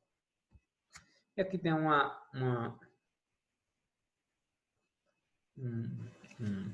esqueci o nome disso aqui. Esqueci completamente o nome desse. Mas tudo bem, vocês têm um navio aqui e deixa eu ver aqui. Âncora, né? Âncora. Não, tive que filar ali. Você tem uma âncora. Tudo bem. Então, imagina que você tem esse sistema aí e você faz coloca ele em frente a um espelho, né? Você faz uma simetria de rotação, você rotaciona ele como um todo. Atenção. Aí você rotacionou. Note que você dentro do navio, a pessoa, o cara lá dentro do navio brincando com a bola, você rotacionou o navio como um todo. Se esse cara está lá dentro do navio, certo? Ele não consegue ver nada lá fora. Ele não consegue dizer se essa rotação ocorreu ou não. Porque tudo ao redor dele está do mesmo jeito. Então, a simetria para ele foi global. Concorda? Então, tudo está igual. Você só fez rotacionar. Se rotacionou, eu sei que eu rotacionei do lado de fora. Eu estou vendo que ocorreu uma rotação, mas a pessoa lá dentro não sabe. Outra forma, se você fizer uma simetria, fizer uma transformação local, seria pegar essa âncora, né? E rotacionar ela de um ângulo de 90 graus, né? De 180, dar um 180 nela. Para mim, que estou do lado de fora, se essa âncora não tiver nenhum defeito, nada, for toda perfeitinha, eu não consigo ver nem nada. Concorda? Para mim, essa transformação foi só local, foi só naquele ponto, mas eu consigo enxergar tudo do mesmo jeito. Então, eu consigo ver uma simetria local, né? Esse cara não consegue ver a âncora. Né? E você pode até assumir que essa âncora estava dentro do navio, vamos supor, na parte interna do navio, por alguma razão. Se você fizer uma transformação só na âncora, de 180, o cara também lá dentro não vai saber. Só foi rotacionar ela, ele não vai saber se você fez uma transformação ali ou não. Porque para ele está tudo igual. Certo? Ele vai olhar, cadê? Está tudo igual. Tá bom? Se ele for olhar lá para a âncora, vai dar tudo igual. Ou eu, que estou vendo aqui do lado de fora, vou ver tudo igual. Mas eu fiz uma transformação, mas o meu sistema continua invariante por aquela transformação. Tá bom? Então, teve uma transformação, mas tudo continua invariante. Invariante. Invariante significa que é similar do jeito, é similar ao que estava antes. Né? Eu não mudei nada intrinsecamente assim, importante, né, naquele sistema. Então, uma simetria local, uma simetria global e outra local. Para que eu estou falando disso? O ponto, pessoal, é que quando nós fazemos esse tipo de simetria, a local, matematicamente falando, que eu não estou provando para vocês, as partículas surgem. Então, se você assumir, imagine que você tem matéria e antimatéria. Elas vão lá, já ouviu esse exemplo de matéria sendo, quando encontra com antimatéria, causa uma explosão e tal. Se colidem, né? Colidem em quê? Matéria e antimatéria se aniquila, né? Em quê? Já pensaram para pensar a respeito? Se aniquila em quê? O ponto, pessoal, se aniquilam em fótons, por exemplo. Por exemplo, né? Não é necessariamente não, tá? É, por exemplo, em fótons. Gera luz, energia. De onde veio esses fótons? Eu peguei matéria e antimatéria e produzi energia. Aquela equação de Einstein, você tem energia, gera matéria, matéria gera energia. Certo, mas tem uma razão por trás, mais fundamental, teórica disso. Como é que exatamente esse processo ocorre? Como é que você tem um E mais, E menos, nesse caso, elétron e pósitron, são partículas e antipartículas, vão lá, se aniquilam e produzem energia em forma de fótons. Esses fótons vieram de onde? Como é que foi isso? Matematicamente, como eu consigo calcular? Ó, a probabilidade de sair esses fótons é tal. Aí esses fótons vão sair com energia tal. Como é que você faz essa conta? Como é que você sabe disso? Existe todo um formalismo por trás de física de partículas. Então, eu vou pegar ser um pouquinho mais rigoroso nesse exato momento, tá? Para você que talvez já tenha um conhecimento de mecânica quântica, vai entender, ou relatividade, vai entender o que eu estou falando, tá? Rapidamente. Mas mesmo quem não viu esses cursos vão entender o que eu estou falando. Esse barra aqui, pessoal, que eu estou dizendo, é o que eu chamo de pósitron. É um elétron com a barra, que eu chamo de pósitron. Esse é o elétron. Esse gama-mi DMi, esse gama-mi é uma matriz, tá? Vocês não precisam se atentar quanto a isso, quem nunca viu, né? E DMi é uma derivada no espaço-tempo do elétron, do campo do elétron, tá? Mas, de novo, não se atentem a isso. O que significa isso? Esse pedaço que eu estou escrevendo aqui, pessoal, é um pedaço de uma equação chamada equação de Dirac, que é a equação que rege a dinâmica desse elétron. Quando eu assumo que esse elétron aqui, ou esse pósitron, eles enxergam um tipo de simetria local, ou seja, quando eu imponho que esses elétrons agora imponham uma simetria local sobre esses elétrons, né? Ou sobre essa equação de Dirac que rege a dinâmica desses elétrons, o que ocorre é que essa equação aqui passa a ser tipo essa. Esse termo continua do jeito que estava, mas vai gerar um termo que é desse tipo aqui, ó. Notem que o que saiu de novo foi uma coisa chamada AMI. Esse AMI, pessoal, é nada mais nada menos uma forma matemática de representar o fóton. Tá aqui o fóton. Gama, tá? Então, ao impor que uma equação de movimento, tá? Ou uma lagrangiana, quem já viu mecânica clássica na graduação de física, ao impor que uma lagrangiana, ela deve ser invariante, ou seja, não ser mudada no final das contas, por uma transformação local, significa que eu preciso que partículas ou partículas mediadoras existam para que aquela lagrangiana seja invariante pela simetria local que eu quis. Tá? Então, o que eu quero dizer com tudo isso? Se eu quiser, dada a força elétrica, tá lá, a força elétrica é um efeito macroscópico. Se eu quiser explicar nos pormenores, no mundo das partículas elementares, de onde sai essa força elétrica, como é que ela é regida no mundo das partículas, eu preciso impor que essa a dinâmica desses elétrons seja invariante, ou seja, não seja mudada, por uma transformação local. Eu dei um exemplo para vocês do que seria a noção de transformação local. E quando eu faço isso, eu dou origem às partículas chamadas fótons, ou mediadores. Nesse caso aqui que eu falei para vocês, tá? Isso vai servir para aquele W que eu falei lá anteriormente, da força fraca. Tem outra partícula chamada Z também. Vai servir para outros bósons e gages, os gluons da força forte.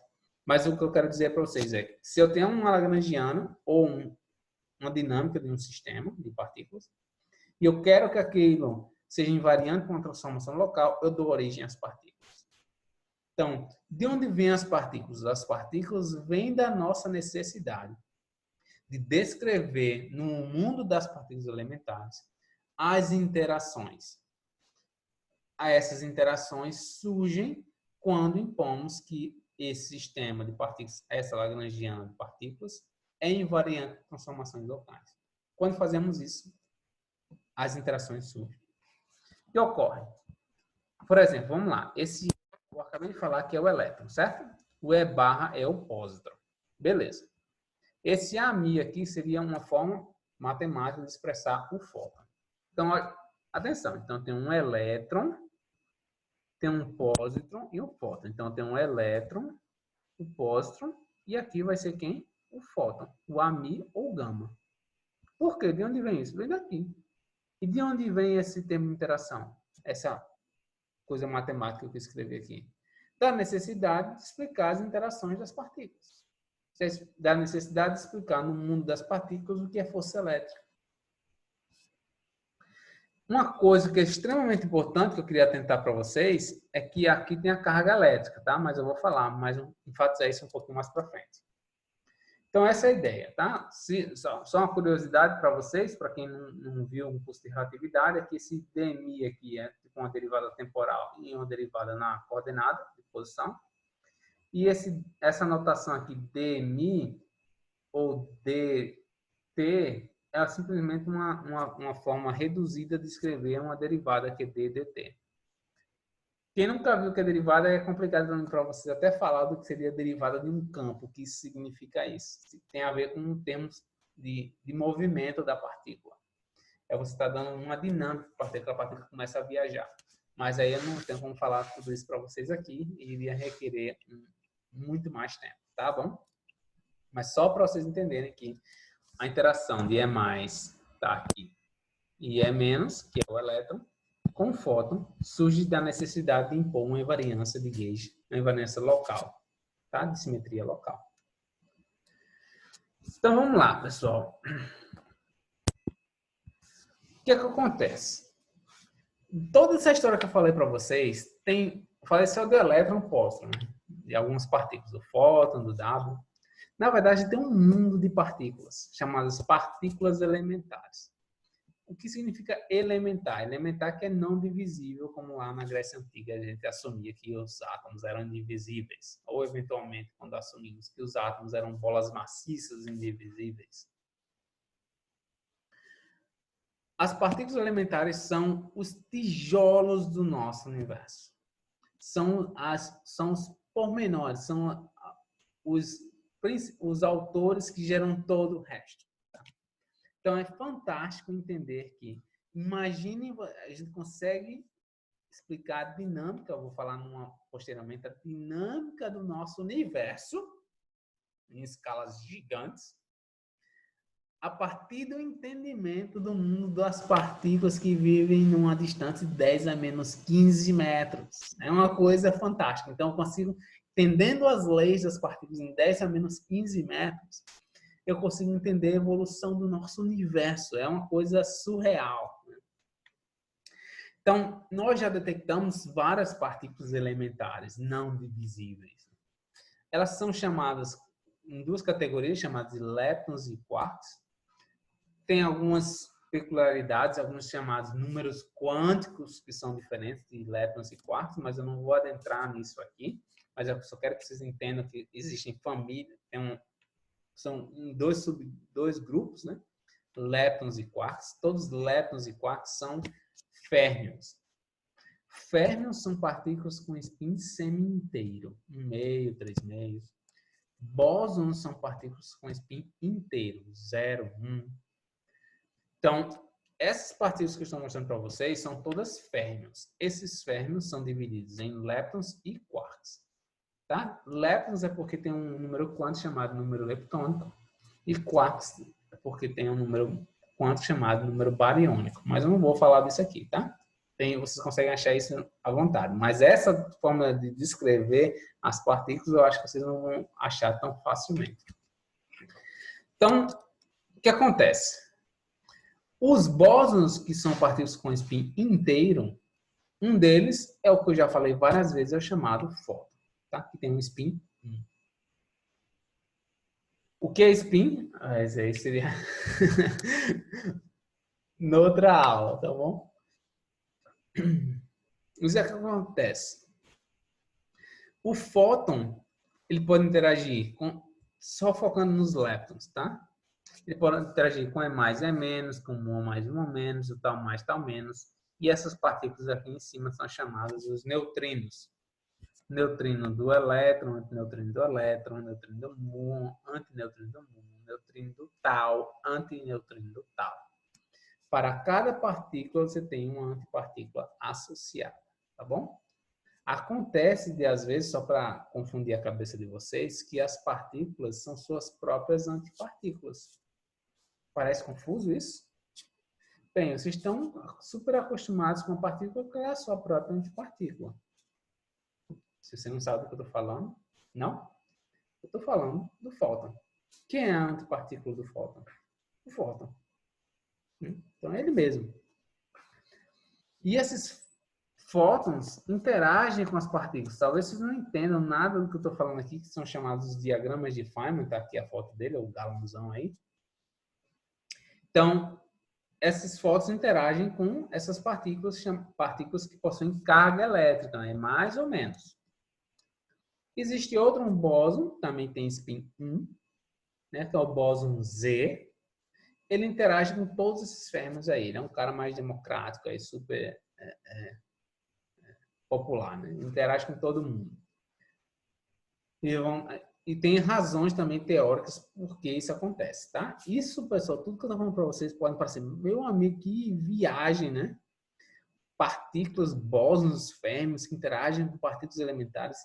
E o importante, pessoal, que vocês entenderem é que tudo isso já tem comprovação experimental. Né? Então, isso aqui não é viagem nenhuma. Isso aqui é a vida real fascinante das partículas, tá? Então, o Z também pode interagir com os férmions, como eu falei para vocês, como com os leptons. Aqui seriam os respectivos diagramas de Feynman, né? Para quem já viu um curso de partículas, são possíveis interações que o Z pode ter com os leptons, né? Poderia substituir também os elétrons aqui. Os elétrons carregados aqui por neutrinos ocorreria do mesmo jeito. E tem um bóson W, né? O W é aquele bóson de Gauge que aparece lá no decaimento beta, quando aparecia aquela curvazinha lá, ondinha vermelha. Esse é o bóson W. Tanto W como o Z são os bósons de Gauge associados à força fraca, às interações fracas. Tá? As interações fracas são mediadas por bósons de Gauge. Notem que agora eu vou deixar de falar de força, vou começar a falar de interações. Por que interações? Porque há necessidade de descrever as forças no mundo macroscópico, no mundo microscópico, mundo das partículas elementares. Essa necessidade requer a introdução de simetrias locais de Gauge, ou simetrias locais, não vou introduzir o nome de Gauge ainda, simetrias locais. E quando eu faço essa introdução de simetrias locais, né, ou seja, pontos naquela minha esferinha lá se transformam de forma diferente, quando eu faço uma rotação, surgem essas partículas chamadas partículas mediadoras ou bósons de Gauge. Bósons de Gauge ou partículas mediadoras querem dizer a mesma coisa, tá? Nesse contexto aqui, tá bom? Então, o que são os bósons de Gauge? são as partículas mediadoras das interações, não mais força, das interações quais? Eletromagnética, forte e fraca. A força gravitacional, que estaria associada a uma partícula também, né? Que é o graviton. Não tem uma teoria como essa que eu estou falando para vocês, onde o graviton faça parte dela. Nós não temos uma teoria no mundo das partículas que o graviton realmente seja a partícula associada à gravidade. Não existe ainda essa visão de partículas, uma teoria bem fundamentada de partículas, onde o graviton é a partícula mediadora da gravidade. Não temos isso ainda. Tá? Então, isso aqui é um filmezinho para você mostrar para vocês que os bósons são partículas que têm espinho 0, 1, 2, 3, por exemplo, e férmions partículas 1 meio, 3 meios, 5 meios, semi-inteiros. Tá bom? Uma pergunta que eu posso fazer para vocês é, sabe me dizer se o fóton interage com partículas neutras? Por exemplo, lembra que num núcleo atômico eu tenho prótons e nêutrons? Num átomo eu tenho prótons, nêutrons e elétrons, né? E esse elétron ele muda os níveis de energia quando emite ou absorve um fóton, né? Vamos supor que eu tivesse, em vez do elétron, tivesse um nêutron lá naquela órbita. Seria o nêutron capaz de subir ou descer de níveis se eu tivesse absorção ou emissão de um fóton? O ponto, pessoal, é que o fóton interage apenas com partículas que possuem carga elétrica. Tá bom? Se a partícula não tiver carga elétrica, ela não interage com o fóton. Em outras palavras, o fóton é cego sem carga elétrica. Ele precisa de carga elétrica para poder enxergar as interações, enxergar as partículas. Tá?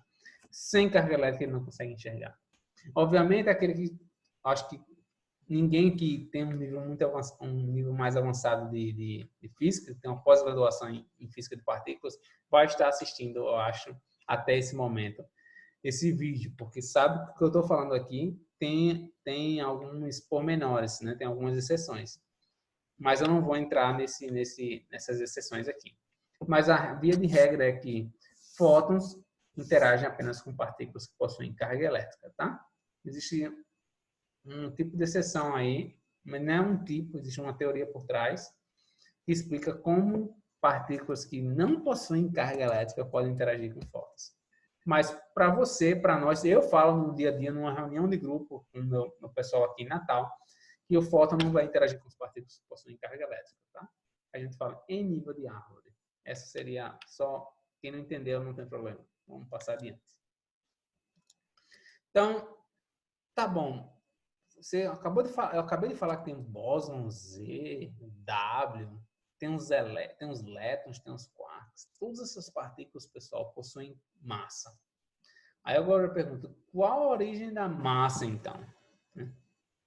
Aí eu vou responder ainda, mas tenham paciência comigo, tá? Vamos entender isso de forma simples. Para que vocês consigam ter um contexto bem geral disso, primeiro vocês têm que saber que o universo está em expansão, tá? Então, as galáxias estão aqui, imagina uma bolinha, você vai soprando essa bolinha, as galáxias vão se afastando uma da outra, e você vai soprando e as galáxias vão se afastando cada vez mais umas das outras. Notem, quanto mais eu soprar, mais afastadas elas estarão. Então, pouco importa se você está numa galáxia aqui no meio, aqui eu estou fazendo aqui, esse desenho aqui, ó. Tanto faz se estiver numa galáxia aqui, se estiver nessa galáxia aqui, ó, ou nessa outra, aqui. Não importa em que galáxia esteja, você sempre vai ver as suas galáxias vizinhas se afastando de você. Quando você olhar, você vai ver as galáxias se afastando de você. Por que isso? Porque o universo está em expansão. Notem, não é que a galáxia está crescendo. É o espaço onde essas galáxias estão inseridas é que está expandindo. Tá? Então, como a galáxia não está expandindo, porque as forças que regem a dinâmica na galáxia são muito maiores do que a força que causa esse espaço aí aumentar. Por essa razão que eu não estou ficando mais grandão assim, na medida que estou gravando esse vídeo para vocês, tá bom? Então, isso é um videozinho para mostrar para vocês que vocês estão olhando para o universo, estão olhando para essas galáxias aqui, e essas galáxias têm um espectro bem definido, né? E eu estou observando essas galáxias se afastando de mim, tá bom? Agora você pode perguntar, como é que eu sei que o universo está se expandindo, Farinaldo? Como é que eu sei, né? Assim, diga aí para mim, prove para mim que o universo está se expandindo. Porque o conceito, talvez, de expansão fique mais fácil, como eu mostrei para vocês na bolinha, né? Você vai soprando, ela vai aumentando. Como aqui vocês podem ver, essas galáxias vão se tornando, à medida que você se expande, ó, essas galáxias aqui, você pega essa amarelinha aqui, ó, se eu mudar de cor.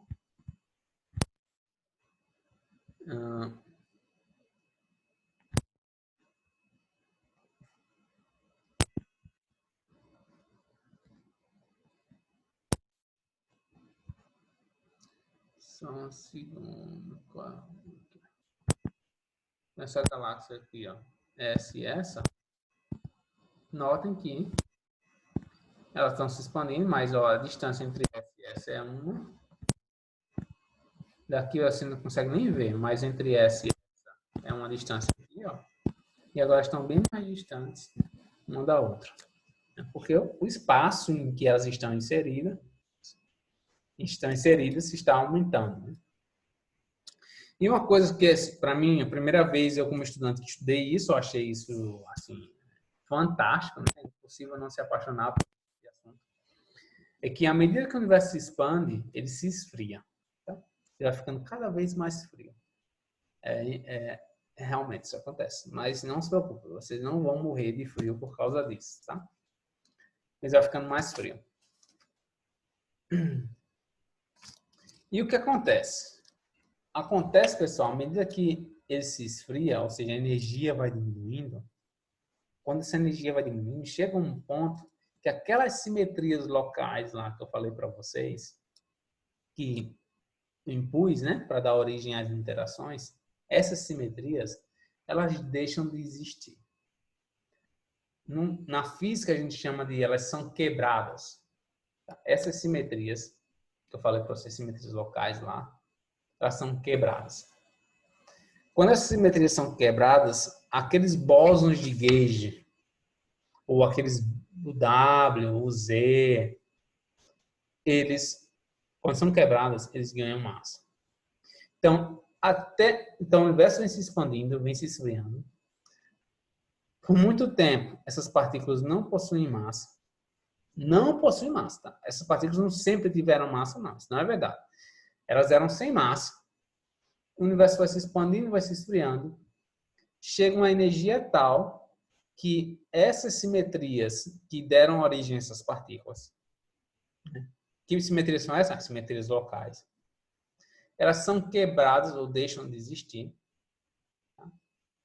E quando isso ocorre, essas partículas mediadoras passam a ter massa.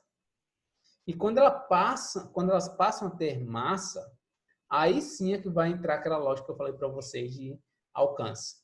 Então, uma boa pergunta que eu já fiz em prova, que é o seguinte: qual o alcance da força fraca um pouco depois do Big Bang? Bem, um pouco depois do Big Bang, se essa simetria não foi quebrada, o bóson de gauge não tinha massa. Se o bóson de gauge não tinha massa, a força fraca tem um alcance infinito. Mas quando é que foi que a força fraca foi originada? Já pensaram, sempre existiu força fraca? Sempre existiu força forte? Em que momento essas forças começaram realmente a ser válidas, a existir? Vou deixar vocês pensarem um pouquinho a respeito, tá? Então, são quebradas. Então, qual a origem da massa? A origem da massa, pessoal, é que essas simetrias aí que são quebradas, quem quebra ela é um cara que vocês nunca ouviram falar, desconhecido, chamado Higgs. Então, o Higgs é um campo que permeia o nosso universo. E, ao permear o nosso universo, o que acontece é que, quando ele interage com as partículas, eles desacelera elas. O que acontece? Ou seja, as partículas ganham massa. Porque uma partícula que não tem massa, ela viaja na velocidade da luz. Mas à medida que ela perde essa velocidade da luz, ela diminui sua velocidade, ou seja, ela desacelera devido ao Higgs. Então, o Higgs está lá no nosso espaço. Então, imagina aqui que você está aqui, tem uns elétrons, é mais, é menos, é mais, é menos. Só para ilustrar, tá, pessoal? E nesse momento, a massa do elétron ou do pósitron é nula. Massa do elétron e do pósitron é igual a zero. Mas chegou o Higgs, eles começaram a passar pelo Higgs. Ou o Higgs, você pode dizer, o campo de Higgs passou por elas. E elas começaram a ter massa. Em vez de esses elétrons viajarem na velocidade da luz, eles começaram a viajar na velocidade menor do que a velocidade da luz. Ou seja, eles ganharam massa.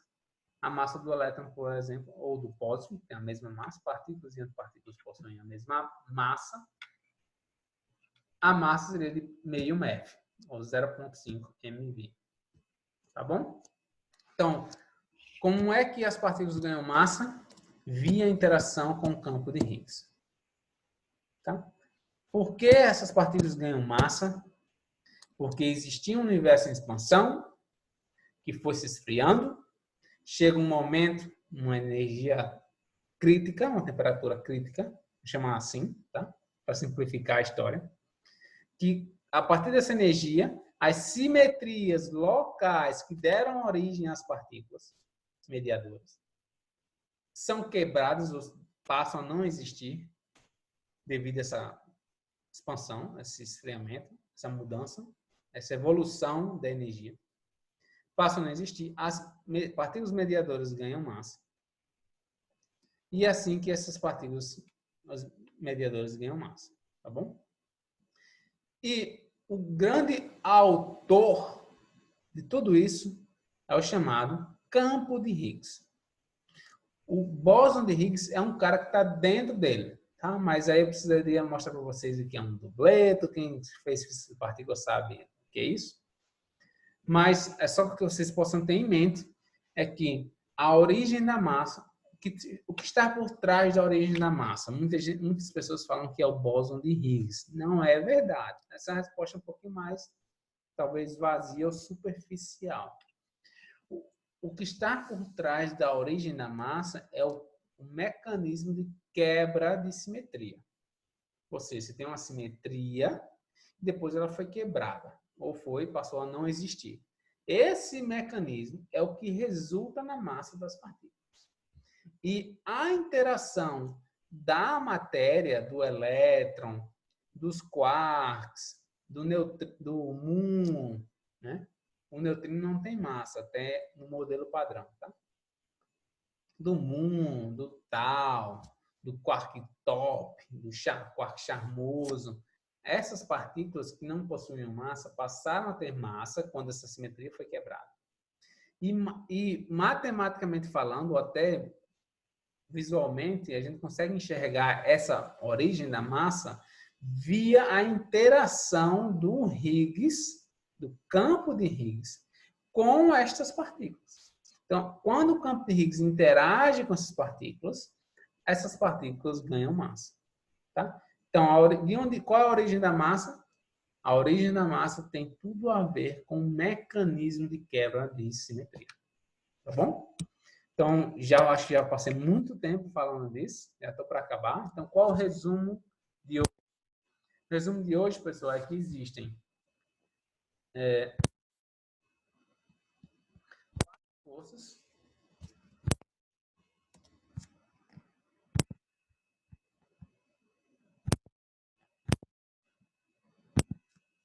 Existem 4 forças fundamentais no universo.